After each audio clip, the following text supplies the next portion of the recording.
So I want to give management and the CEOs of these gig companies some really helpful and useful advice, right? You spend a ton of money coming out with these fancy schwancy pictures and emails that you send out to drivers, right? I mean, this costs a lot of money, right? But you know, what's good for the goose is good for the gander. So you make these demands on us as a driver. You should, if you really want to stay out of the media and you want to stop these carjackings, these murders, these stabbings, these assaults, these rapes, you gotta mirror this for the riders. You cannot just make it a one sort of like little pony show and say, well, this is only for the drivers. So here you have driver safety standards. It should be mirrored. There should be rider safety standards as well. I just want to give you some really good advice if you don't want to completely be crushed in the court of public opinion and have public relations disaster after disaster because you're failing your drivers and your workforce on safety. So here it says driver screening should be passenger screening as well. Before anyone can drive with Uber, before anyone can ride with Uber, right? They have to pass a multi-step safety screening. Same applies to your riders, Dara, Tony, Logan, all of you guys, right? We're regularly reviewing their history for issues like impaired driving and violent crime. Well, you can't really monitor their impaired driving of your rider, right? But you certainly, when you are talking about violent crime, there's way too many people with hoodies and masks and knives and guns. Listen, Dara, are you paying attention right here? Because if you're not, get your coffee right now and listen. I'm giving you some really, really useful, helpful advice that'll A, save lives, and B, it'll keep you out of the headlines. It'll keep you out of the media. You can really learn here. And it's not just me screaming this. This is every driver worldwide. Rideshare driver, food delivery driver. I'll put $100 and that I'm 100% right on this one. They would demand more safety from your riders. So why not do, some checks on their violent crimes? Depending on applicable regulations, laws, and practices in the city, the background check may include entire adult history. Again, mirror that. It's going to cost you a few dollars. Do that on your riders, right? It'll make you so much more money in the long run, cleaning up your image, keeping people safe, drivers and riders. Real-time ID check. Well, okay, for drivers. What about riders? Drivers have to take pictures of themselves. Riders should take pictures of themselves periodically so we can verify that the right person is behind the wheel, is in our back seat. See how easy it is? I'm helping them literally write the verbiage.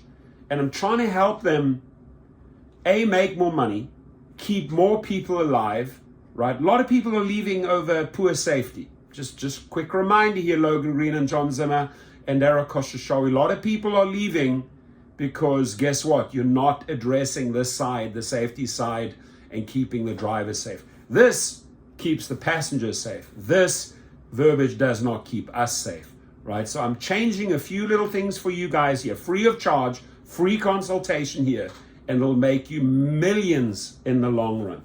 So drivers have to take pictures of themselves periodically. Riders have to take pictures of themselves periodically. Vehicle requirements, right? Drivers must be insured and the vehicles have to be in good working condition and meet age and type. Okay, wouldn't apply to the rider there, but you get my point. Now, gets even more interesting here. So driver safety standards, driver screening, rider screening, right? Just change the verbiage, Dara. Very, very easy. Before anyone can drive with Uber, before anyone can ride with Uber, they have to pass a multi-step safety screening. We regularly review the history for issues like impaired driving and violent crime. I just said that. The real ID check, we've said that. Vehicle requirements, we've gone over that. safety education. So you have safety education for drivers, right? It says here, drivers have access to education about topics like safe driving, handling conflicts with riders, and sexual harassment and misconduct. Riders should have access to education about topics like how to be a safe rider, handling conflicts with your driver, and sexual harassment and misconduct. And I can tell you, sexual harassment and misconduct, 99% of that shit comes from the rider. So make sure you don't just shine the light on one group of people. If you apply equal balance to drivers and riders, what I'm telling you here is, A, you'll stay out of the media, you'll keep people safe, you'll keep people alive, Dara. I don't know if that means anything to you, right? Somebody that always engages in deceptive business practices every day. I don't know if that means anything to you, but it means a lot to us to keep our families, our brothers and sisters in the gig world alive. It means a lot to us, right? So save a life. Implement this for riders. I'm helping you here. I'm trying to help you here. I'm trying to help you see the light. We also partner with advocate organizations to raise awareness of safety issues, provide road safety tips, and help prevent violence in our communities. The same can be mirrored, right? Put the same verbiage in there for your rider.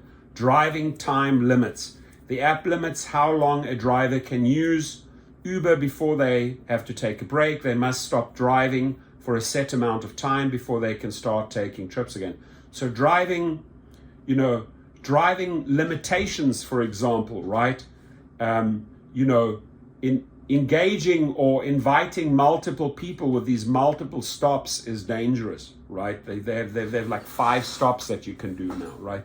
You need to educate the rider that before they just use this feature, is it safe? Is it safe if we are picking up Jack? Is it safe if we are picking up Rodney, right? You may know Rodney's history, right? Might be a violent guy, might have just come, like, is it okay to invite those individuals in our car if we do multi-stops, right? So it really, at the end of the day, my friends, it should go both ways, right? We have to truly cut out all the bullshit, right? And we got to keep drivers and riders safe. And how you do that, how you achieve that, is if you create this balance on the safety standards, right? The driver safety standards, the rider safety standards. The emphasis cannot always be, oh, dear rider, we want your money and we will make damn sure we keep you safe, because these are the entire list of things that we do and check the driver, right? It should be, hey, dear driver, you should feel safe. You should be okay with the person behind, in the rear of your car, in the passenger seat or behind you, because we did all of this, by the way, for you, right? So periodic photos, periodic this, ID checks, all of that, both ways, my friends. You cannot save a few bucks. It's cost you $5, $6 to run and get all this data. Right. Do like Airbnb. That's why I really like Airbnb, because they are screening the people that come into my house and stay at my property, right? Are those people legit? Are they clean? What is their record like?